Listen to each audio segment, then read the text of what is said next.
Un groupe d'amis ayant pris conscience que chaque personne a sa responsabilité et son rôle à jouer pour l'avenir ont décidé d'agir. Ils ont créé en 2003 une association avec pour objectif de sensibiliser la population à l'économie de l'énergie et bien entendu de proposer des solutions pour réaliser des économies. Voilà, au fil du temps, avec les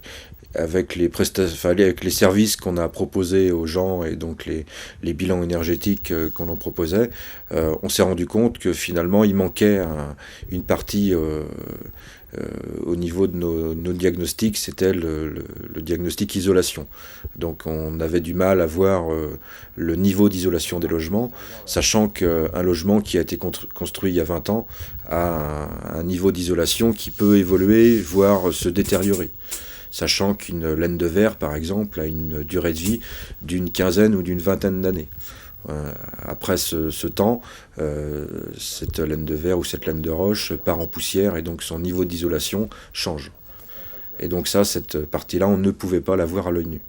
Et donc on a investi dans une caméra thermique pour traverser les murs et pouvoir voir justement ces éventuelles défaillances au niveau de l'isolation, ce qu'on appelle les ponts thermiques. Alors, comment fonctionne cette caméra ?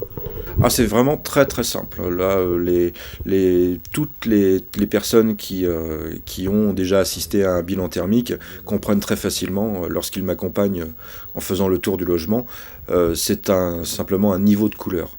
On a des couleurs qui vont du bleu au rouge. Et donc le rouge correspond à une couleur très chaude et le bleu correspond à une couleur très froide. Donc lorsqu'on est à l'intérieur d'un logement, on doit retrouver des couleurs très chaudes un peu partout. Et lorsqu'on retrouve des couleurs bleues, c'est qu'il y a des problèmes d'isolation. Alors c'est bien de le savoir. Est-ce qu'il y a des possibilités après pour y remédier ? Tous les ponts thermiques peuvent être enrayés. Malheureusement, pour enrayer certains ponts thermiques, cela demande des travaux qui sont très coûteux. Et donc l'économie générée par les travaux entraînerait très peu d'économie. Donc en gros, certains travaux ne sont pas rentables. Et donc certains ponts thermiques restent malheureusement ponts thermiques, à moins de faire des travaux lourds de rénovation. Et dans ces cas-là, il faut soigner ces ponts thermiques.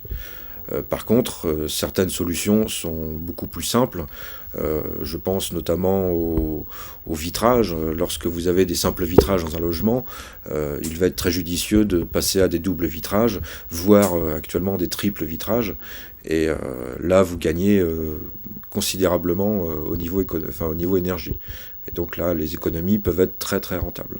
Les professionnels commencent à prendre conscience de ces ponts thermiques, étant donné qu'il y a une réglementation thermique qui s'appelle la RT 2005 actuellement, qu'il y en aura une autre qui sera normalement en 2012 et qui oblige en fait les constructeurs à avoir un niveau de déperdition dans le logement. Donc les constructeurs se doivent en fait de soigner justement ces ponts thermiques.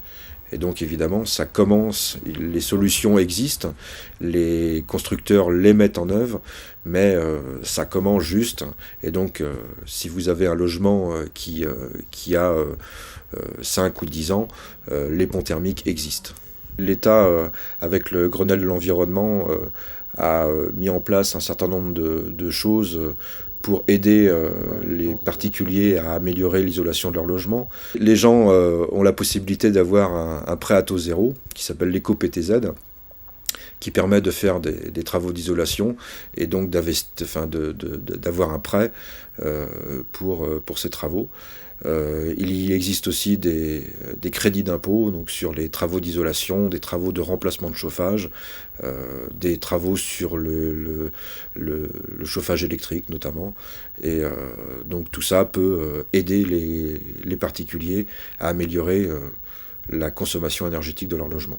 Nous pouvons aussi intervenir dans le logement neuf, étant donné qu'actuellement il y a une réglementation thermique qui doit être appliquée par les constructeurs, et donc nous proposons également des services pour permettre aux personnes, aux propriétaires, de vérifier que l'isolation thermique de leur logement est conforme à la réglementation thermique en vigueur. Et donc ça permet justement, s'il y a des défaillances, de faire jouer de faire revenir l'installateur pour qu'il améliore son installation. L'association Écodome de Saint-Fiacre peut vous venir en aide pour faire des économies et participer à la protection de la planète.